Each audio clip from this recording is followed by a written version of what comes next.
미국 정부가 아예 벤처 캐피탈이 되기로 작정했습니다. 이게 단순히 기초과학에 보조금 좀 쥐어주는 그런 수준이 아니에요. 당장 상무부가 20억 달러, 그러니까 우리 돈으로 수조 원을 9개의 양자 컴퓨팅 스타트업에 딱 꽂아놓고 그 대가로 회사 지분을 요구했습니다. 국가가 민간 딥테크 기업의 주주 명부에 직접 이름을 올린다는 거, 이거 기술 산업의 문법 자체를 완전히 뒤흔드는 엄청난 사건이잖아요. 네, 맞습니다. 이게 성공하면 납세자들에게 수익으로 돌아가겠지만 만약 실패하면 그야말로 세금 낭비라는 엄청난 후폭풍을 감당해야 하는 결정이거든요. R&D 지원이나 세제 혜택 같은 전통적인 방식을 훌쩍 넘어서서 이제 미국이 양자 기술을 국가 안보의 핵심 자산으로 보고 직접 플레이어로 뛰어들었다. 이런 아주 강력한 시그널인 거죠. 그래서 오늘 심층 탐구에서는 바로 이 이례적인 지분 투자 사건의 전말을 샅샅이 파헤쳐 보려고 합니다. 제공된 자료를 바탕으로 대체 미국 정부가 왜 국외 기업을 콕 집어서 지분을 확보하려 하는지, 그리고 이 결정이 청취자 여러분의 일상과 또 미래 투자 시장에 어떤 나비 효과를 가져올지 분석해 보겠습니다. 여러분, AI 패권 다음 타겟이 양자 컴퓨팅이라는 건 다들 짐작하시겠지만 왜 하필 지금, 그리고 왜 지분 투자라는 좀 극단적인 방식을 택했는지 그 이면을 들여다봐야 하거든요. 일단 이번 20억 달러 투자의 내역부터 좀 볼 필요가 있는데요. 자금 분배 방식이 아주 철저하게 계산되어 있습니다. 전체 파이의 절반 이상이 제조와 인프라 쪽에 쏠려 있거든요. 소프트웨어가 아니라 하드웨어 제조 쪽에 돈이 집중됐다는 거군요. 그렇죠. 가장 큰 자금을 받는 곳이 IBM인데 무려 10억 달러를 받습니다. 이걸로 초전도 웨이퍼를 대량 생산할 신규 양자 파운드리 자회사를 세우고요. 또 글로벌 파운드리가 3억 7,500만 달러를 받아서 양자 컴퓨터의 핵심 부품의 제조 기반을 구축하게 됩니다. 잠깐만요. 이거 풀어서 생각해보면 양자 칩이나 부품 제조 시설부터 확실하게 미국 본토 안에 묶어두겠다, 이런 강력한 의지네요. 정확합니다. 그리고 나머지 7개 기업들, 그러니까 아톰 컴퓨팅, 디렉, D-웨이브, 인플렉션, 사이퀀텀, 퀀티늄, 리게티. 이 기업들에도 자금이 들어가는데요. 자료를 보시면 이들이 양자 컴퓨팅에 접근하는 기술 방식이 전부 다릅니다. 네, 저도 자료에서 봤는데 무슨 중성원자, 실리콘 스핀, 초전도, 포토닉, 트랩드 아이온 막 이렇게 엄청나게 다양한 방식들이 언급되더라고요. 정부가 굳이 이렇게 여러 기술 방식에 돈을 흩 뿌린 이유가 따로 있나요? 그게 양자 컴퓨터가 현재 겪고 있는 가장 치명적인 기술적 병목 현상이 있거든요. 바로 오류율과 불안정성입니다. 기존 컴퓨터의 비트는 0과 1이라는 상태가 아주 명확하고 안정적이잖아요. 네, 우리가 매일 쓰는 컴퓨터나 스마트폰이 다 그렇게 작동하니까요. 맞아요. 반면에 양자 상태인 큐비트는 중첩과 얽힘이라는 특성 덕분에 엄청난 연산 속도를 내지만 이게 외부의 미세한 온도 변화나 전자기장, 심지어 아주 미세한 진동에 의해서도 그 양자 상태가 쉽게 깨져버립니다. 이걸 물리학에서는 결어근남 현상이라고 부르거든요. 그러니까 계산을 채 끝내기도 전에 큐비트가 무너져서 에러가 팍 발생하는 거죠. 어떻게 보면 막 엔진 추력은 어마어마한 슈퍼카인데 조금만 달려도 금방 과열돼서 시동이 꺼져버리는 그런 상황이네요. 그래서 그 엔진을 안정화시키는 방식이 7개 기업마다 다 다르다는 뜻이고요. 네, 맞습니다. 어떤 기업은 귀체 입자인 광자를 이용해서 실온에서도 안정성을 확보하려고 하고요. 이게 포토닉 방식이죠. 또 어떤 곳은 진공 상태에서 레이저로 개별 원자를 띄워서 통제하려 하고 또 다른 곳은 기존 반도체 제조 공정을 활용하는 실리콘 스핀 방식으로 접근합니다. 방식이 정말 다양하네요. 그렇죠. 근데 현재로서는 이 여러 방식 중에서 어떤 게 미래 양자 생태계를 평정할 표준 아키텍처가 될지 아무도 장담을 못합니다. 그래서 미국 정부는 한 가지 기술에 전부 몰빵했다가 나중에 막다른 골목으로 판명나면 국가적 리스크가 너무 크잖아요. 그래서 마치 벤처 캐피탈이 포트폴리오를 구성하듯이 유망해 보이는 모든 방식에 분산 베팅을 한 겁니다. 야, 진짜 정부가 거대한 VC처럼 움직인다는 말이 딱 맞네요. 근데 저는 여기서 좀 의아한 부분이 있습니다. 20억 달러면 엄청난 금액이긴 한데 정부가 아예 소수 지분을 요구했다는 거.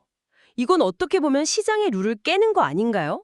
그냥 예전처럼 R&D 국책과제나 세액 공제로 지원해도 충분할 텐데 굳이 이사회에 발을 들이밀고 주주 관리를 챙기려는 진짜 속내가 뭘까요? 이 흐름을 이해하려면 작년 상황을 좀 돌아봐야 하는데요. 작년에 미국 정부가 인텔이나 MP 머티리얼즈 같은 반도체 그리고 히토류 핵심 기업들의 지분을 확보했었잖아요. 그 흐름과 완전히 궤를 같이 합니다.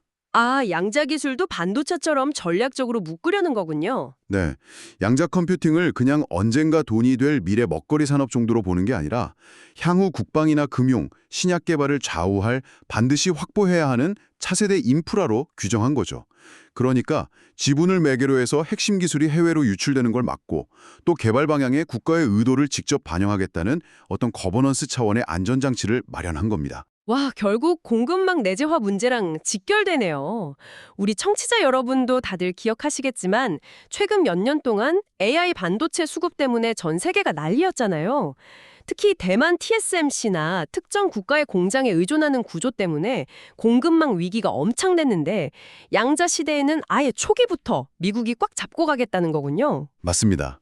초창기부터 완제품뿐만 아니라 미세칩이나 기초부품을 생산하는 공장 생태계 전체를 미국 땅 위에 구축하겠다는 철저한 계산이죠. 근데 아까 말씀하신 것처럼 기술 실패 확률도 높고 상용화까지 오래 걸리는데 이런 국가 자본이 들어가는 게 기업들한테는 어떤 영향을 줄까요? 그게 아주 긍정적인 마중물 역할을 합니다. 양자 기술은 사실 수익화까지 짧게는 10년, 길게는 20년도 걸릴 수 있는 아주 장기적인 R&D가 필수적이거든요. 일반적인 벤처 캐피탈이나 사모펀드는 보통 5년 내외로 엑시트를, 그러니까 투자금 회수를 원하잖아요. 그렇죠. 투자자들은 당장 성과를 보고 싶어 하니까요. 네, 그래서 이토록 불확실하고 긴 싸움에 막대한 민간 자본이 팍팍 들어오기가 쉽지 않습니다. 기업 입장에서는 자금이 마르면 장기적인 기술 로드맵을 포기하고 당장 매출이 나오는 단기 서비스로 눈을 돌려야 하는 엄청난 압박에 시달리게 되고요. 아, 돈이 없으면 당장 내일 낼 월세부터 걱정해야 하는 거랑 비슷하네요. 그렇죠. 바로 이때 미국 정부가 가장 든든하고 주머니가 깊은 장기 주주로 떡하니 버텨주는 겁니다. 그러면 기업들은 당장의 실적 압박에서 벗어나서 아까 말씀드린 오류율 감소 같은 본연의 기술적 난제 해결에만 온전히 집중할 수 있게 되는 거죠. 오, 듣고 보니 시장 반응도 딱 그 의도를 정확히 읽은 것 같습니다. 정책 발표 직후에 지원을 받는 관련 기업들 주가가 하루아침에 막 6%에서 31%까지 훅 뛰었잖아요. 이게 시장 입장에서는 단순한 보조금이 아니라 미국 정부가 이 기업들 기술력은 우리가 보증한다. 이렇게 찍어준 1등급 전략기술 인증마크로 받아들인 거네요. 바로 그겁니다. 정부가 먼저 리스크를 떠안고 돈을 넣으니까 다른 민간 투자자들도 여긴 믿고 가도 되겠다 하면서 신뢰가 따라붙는 구조죠. 이걸 경제학에서는 크라우딩 인 효과라고 부릅니다. 공공자본이 시장의 불확실성을 덜어줘서 더 큰 민간 자본을 유도하는 거죠. 완벽한 선순환이네요. 하지만 이게 마냥 장밋빛 미래만 있는 건 아닙니다. 정부의 지분 참여가 과연 혁신 기업들에게 날개만 달아줄지 이건 아주 냉정하게 짚어봐야 하거든요. 세상에 공짜 정심은 없고 특히 국가의 세금에는 아주 무겁고 까다로운 꼬리표가 붙기 마련이니까요. 맞아요. 저도 그 부분에서 좀 날카로운 반론을 제기하고 싶은데요. 오히려 기업들 입장에서는 이 엄청난 자금이 막 독이 든 성배가 될 수도 있다고 봅니다. 상무부는 되속 소수이고 비지배적인 지분이다 이렇게 우려를 잠재우려 하지만 솔직히 내 회사 이사회에 20억 달러를 쥐어준 미국 연방정부가 앉아있는데 경영진이 어떻게 눈치를 안 봅니까? 피할 수 없는 문제죠. 게다가 혁신이라는 건 원래 국경을 넘나들면서 글로벌 최고 연구소들이랑 막 데이터도 공유하고 협력해야 속도가 팍팍 붙는 법이잖아요. 근데 만약 지원받은 양자 스타트업이 기술 도약을 위해서 유럽이나 다른 대륙의 거대 기업이랑 파트너십을 딱 맺으려고 할 때 주주인 정부가 안보상 안 돼! 하면서 거부권을 행사하면 어쩌죠? 그럼 오히려 혁신 속도가 늦춰지는 모순이 발생하지 않나요? 아주 예리한 지적이십니다. 사실 그 지점이 이번 20억 달러 투자를 둘러싼 가장 뜨거운 쟁점입니다. 국가 안보를 위한 불가피한 투자냐 아니면 자유시장 원칙을 훼손하는 과도한 개입이냐 이 두 시각이 팽팽하게 맞서고 있거든요. 정부가 왜 그렇게까지 안보에 예민한 걸까요? 양자 컴퓨터가 이중용도 기술의 끝판왕이기 때문입니다. 상용화되는 순간 현존하는 최고의 신약 개발 도구가 되어서 인류에 엄청난 기여를 하겠지만 동시에 적국의 모든 군사 암호 체계를 단숨에 무력화할 수 있는 비대칭 무기도 되거든요. 정부 입장에서는 세금을 쏟아부어 키워낸 이 맹독성 기술이 통제 범위를 벗어나거나 경쟁국으로 흘러가는 걸 절대 좌시할 수 없겠죠. 아, 양날의 검이네요. 네, 따라서 누구에게 기술을 라이센싱할지, 어느 국가랑 조인트 벤처를 설립할지, 심지어 어떤 보안 조건을 지켜야 할지 등 핵심 경영 판단에 정부 입김이 강하게 작용할 수밖에 없는 구조입니다. 결국 벤처 생태계의 핵심인 자율성을 어느 정도 포기해야 한다는 뜻이군요. 그리고 또 하나 무서운 리스크가 있습니다. 이 돈이 결국 다 납세자들의 세금이라는 건데요. 아까 그 큐비트의 치명적인 오류율 문제 짚어주셨잖아요. 만약 상용화가 생각처럼 빨리 안 되면 어쩌죠? 정부가 고른 저 9개 기업 중에 다수가 기술 장벽을 못 넘고 한 5년 뒤에 파산해버린다. 그럼 그 천문학적인 세금 낭비 책임은 누가 지는 겁니까? 정치적으로 엄청난 후폭풍을 맞게 될 겁니다. 일반 자유시장에서는 벤처 투자다가 리스크를 감수하다가 손실을 떠안으면 그냥 그걸로 끝이잖아요. 하지만 공공자금이 투입되면 당장 왜 하필 정부가 자의적으로 저 기업들을 선택해서 금쪽 같은 세금을 허공에 날렸느냐, 이런 거센 비판에 직면하게 되죠. 이른바 승자 고르기 논란이 불붙겠네요. 네, 전형적인 승자 고르기의 부작용입니다. 민간의 건전한 리스크 평가를 무시하고 정부가 시장을 왜곡했다는 비판에서 자유로울 수 없거든요. 그렇군요. 결국 앞으로 상무부가 구체적으로 지분율을 몇 %나 가져갈지, 의결권은 어디까지 행사할지, 이런 경영 개입 가이드라인이 어떻게 나오느냐가 이 쟁점을 잠재울 핵심 변수가 되겠습니다. 자, 그럼 여기서 우리 청취자 여러분이 가장 궁금해하실 실질적인 고민으로 넘어가 볼까요? 여러분, 지금 당장 테크 산업의 대세는 누가 뭐래도 AI 밸류체인이잖아요. 이 막대한 양자 컴퓨팅 투자가 기존 AI 칩셋이나 데이터 센터 투자 지형에 당장 어떤 영향을 주게 될까요? 여기서 단기적인 영향과 장기적인 변화를 철저하게 구분하셔야 합니다. 결론부터 말씀드리면 현재 AI 시장을 지배하고 있는 엔비디아의 GPU나 HBM 메모리의 수요가 양자 컴퓨터 때문에 단기간에 위협받지는 않습니다. 그럼 엔비디아 주식을 당장 팔아야 하나? 막 이런 걱정은? 전혀 하실 필요 없습니다. 양자 컴퓨터는 우리가 흔히 쓰는 노트북이나 범용 서버처럼 모든 연산을 다 해내는 맞는 기계가 아니거든요. 특정한 수학적 최적화 문제나 아주 복잡한 분자 구조 시뮬레이션 같은 데서만 압도적인 성능을 내는 특수 목적의 보안제에 가깝습니다. 아, 범용이 아니라 특수 목적이군요. 네. 따라서 지금 데이터 센터에서 이루어지는 방대한 AI 패턴 학습이나 추론 작업을 양자 컴퓨터가 당장 대체하는 일은 없을 겁니다. 오히려 단기적으로는 기존 클라우드 인프라와 양자 장비가 결합하는 하이브리드 컴퓨팅 형태로 발전할 가능성이 아주 크죠. 하이브리드요. 그러니까 일상적인 데이터 전처리나 일반 연산은 기존의 슈퍼컴퓨터나 GPU가 알아서 처리하고 막 극도로 복잡한 시뮬레이션 영역만 양자 프로세서한테 넘겨서 결과값을 받아오는 그런 식인가요? 그럼 청취자 여러분도 지금 당장 기존 AI 주식을 다 처분하고 양자 테마주로 갈아타야 한다. 이런 조급한 고민은 완전히 시기상조라는 거네요.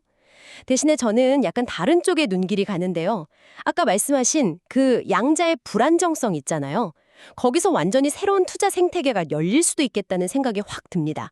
왜냐하면 지금 AI 붐에서도 칩 자체뿐만 아니라 데이터 센터 열시켜주는 액체 냉각 시스템이나 전력 설비 기업들이 엄청난 수혜주로 떠올랐잖아요. 양자 컴퓨터도 작동 환경이 그렇게 까다롭다면 그 주변 인프라 시장 파급력이 어마어마할 것 같거든요. 와, 아주 예리한 통찰이십니다. 양자 생태계를 하드웨어 본체 하나로만 한정지어 생각하면 큰 투자 흐름을 놓칠 수 있습니다. 초전도 방식 같은 다수의 양자 컴퓨터가 큐비트 상태를 유지하려면 우주 공간보다 더 추운 절대 영도, 그러니까 영하 273도에 가까운 극저온 상태를 끝없이 유지해야 하거든요. 와, 영하 273도요. 기존 AI 데이터 센터 쿨링이랑은 아예 차원이 다른 극한의 기술이네요. 그렇죠. 게다가 미세한 전자기파나 진동조차도 완벽하게 차단하고 정밀하게 제어해야만 에러가 안 납니다. 그러니까 특수 냉동기, 극저온에서 작동하는 동축 케이블, 초정밀 레이저 통제 장비, 또 외부 노이즈를 차단하는 특수 합금 쉴드, 이런 양자 장비 주변을 둘러싼 거대한 부품과 인프라 생태계가 완전히 새로운 산업으로 폭발적으로 성장할 겁니다. 진짜 금광 캐는 사람들한테 곡괭이랑 청바지 파는 비즈니스네요. 맞습니다. 양자 프로세서 칩을 누가 1등으로 만드느냐, 이 피 터지는 경쟁 뒤에서 극한의 구동 환경을 조성해주는 인프라 기업들이 중장기적으로 아주 확실한 수익 모델을 구축할 가능성이 높죠. 이거 우리 하우급 기업들한테도 중요한 힌트가 되겠습니다. 20억 달러 지원금 자체는 철저하게 미국 본토 기업들이랑 공장에 맞춰져 있으니까 당장 우리한테 떨어지는 낙수 효과는 없겠지만 방금 말씀하신 그 정밀 냉각 공급망이나 특수 소재 같은 주변 인프라 생태계라면 이야기가 다르지 않습니까? 우리 기업들이 뛰어난 공정 제어 기술력이나 소재 부품 역량을 바탕으로 이 거대한 미국 주도 공급망에 딱 합류할 수 있을지, 또 정부 차원에서 한미 간 양자 기술 협력이나 인력 교류가 어떻게 구체화될지, 이게 앞으로 우리가 주의 깊게 살펴봐야 할 핵심 관전 포인트네요. 네, 글로벌 공급망 편입 여부가 정말 중요합니다. 그리고 이 시점에서 청취자 여러분께 꼭 하나 강조하고 싶은 게 있는데요.